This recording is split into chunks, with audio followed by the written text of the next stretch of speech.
Hello and welcome back everyone to another episode of My Big Fat Journey, where this week was a painful week. Holy dear Lord.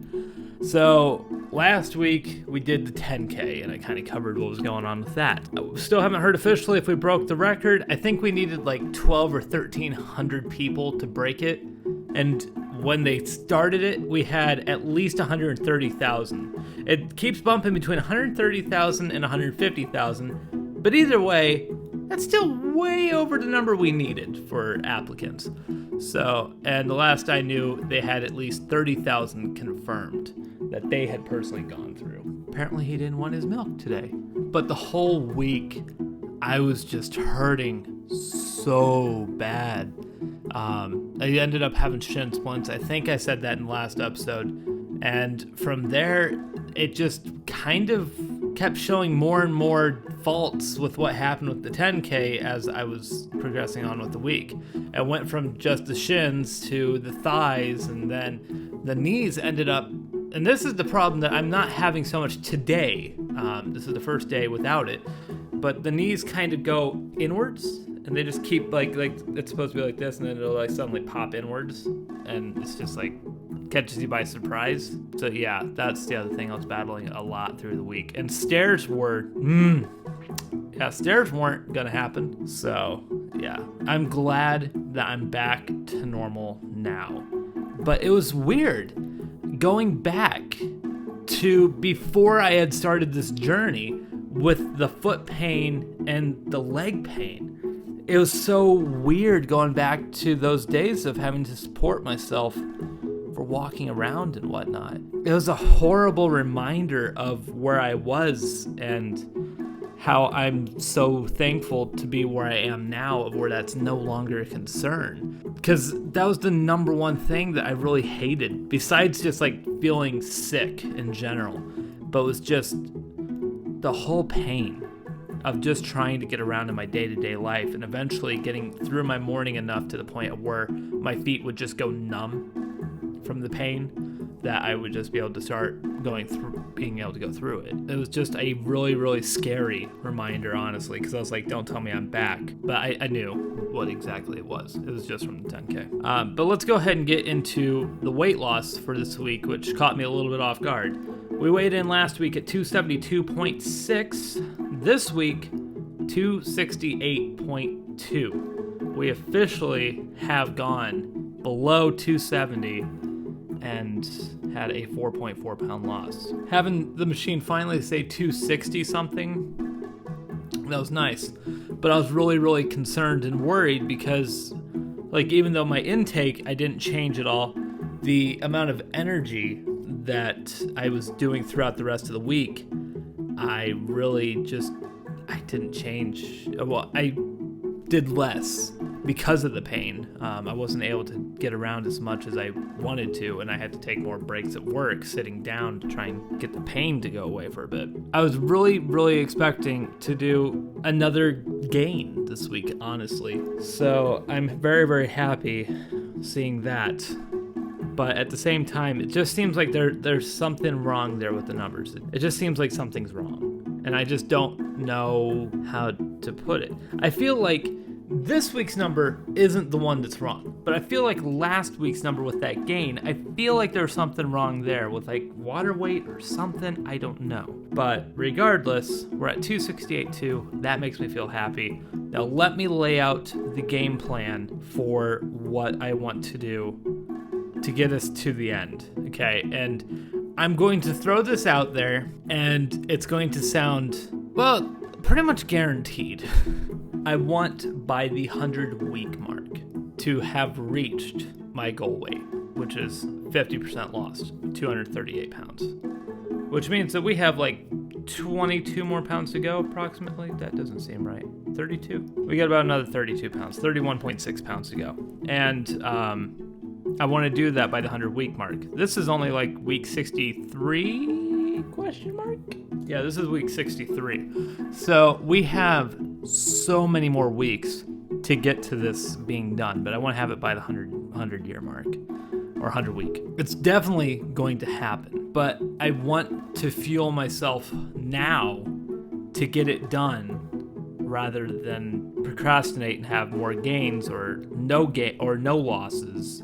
I want to consistently have like a 1 pound loss per week, because that would get me to that point. So, I mean, towards the end, I don't know if it'll be hard to get a pound off. I don't know at all. Like having a week like this where it was 4.4, that was a great week and a great motivational booster to get me to where I need to be. But yeah, I just can't wait to get to that point where I'm finally able to say, here I am, this is where I want to be, and to finally be able to start going back into a more normal life without the dietary restrictions, and I can start trying to figure out how to change the carb intake, or more like caloric intake, maintaining the water, and just trying to adapt more to a normal lifestyle rather than this ketogenic one. But like I said, if I get to that point of where I put on 10 pounds, I get right back on keto and I lose it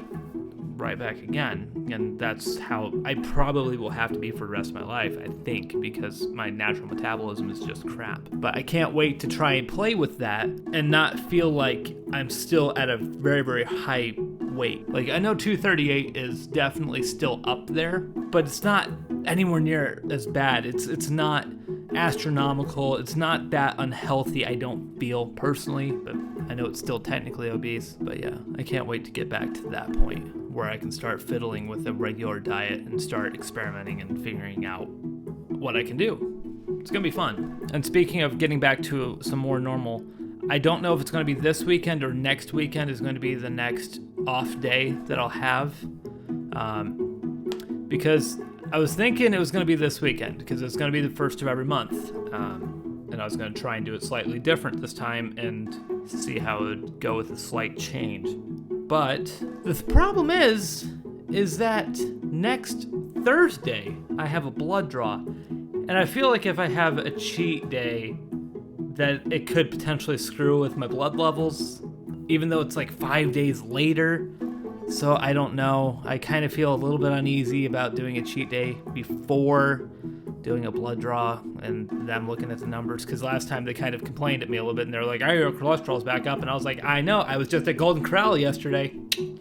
So that's gonna happen when you have a Golden Corral day. I mean, I don't know what else they would have expected. The one thing that I just looked at, which still bums me out a little bit, as I was just looking at the numbers, on July 4th, that's when I lost to 200, and I am just now at 206.4. I've only lost 6.4 pounds in nearly 3 months. That sucks. But that whole almost 2.5 weeks of being off keto, just enjoying all these different foods, it was still worth it, I think. But now I'm looking at Christmas and me not being done by my goal. And that's unfortunate. But regardless, I think that is probably going to do it for this episode, though. One thing I don't know if I mentioned last week, I'll make a mention of it really quick this week, is I found one downside to losing weight. And that's the fact that people don't recognize me hardly anymore. Or at least people have a lot of trouble recognizing me. Like, they can recognize my voice and the mannerisms and whatnot, but when it comes down to it, a lot of people will look at me with strange faces now who haven't seen me in a while.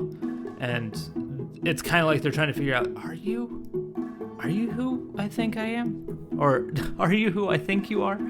And it's something I never thought I would encounter, because it's going from all these people knowing me as this big friendly teddy bear to now suddenly people don't know who I am. That people will just like gloss by me because I'm not the same person that they knew. I'm just a figure in the crowd.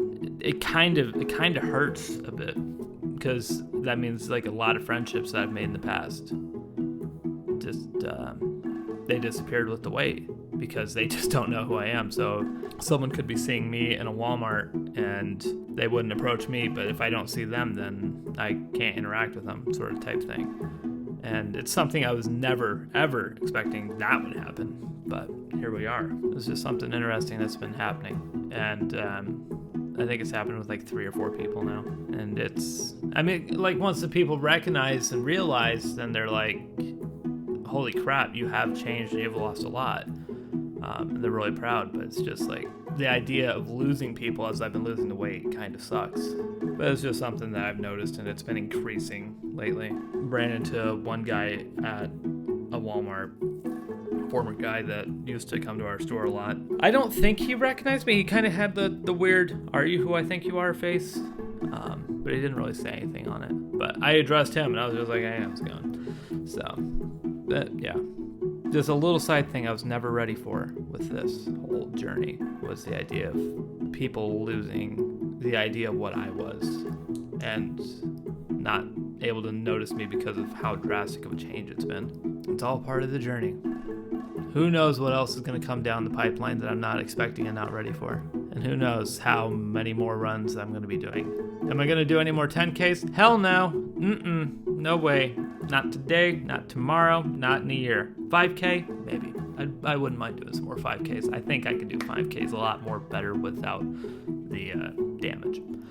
But I've gone on long enough. That's going to do it for this week. Thank you guys for the continued support, and I'll see you guys back here next week. Good night.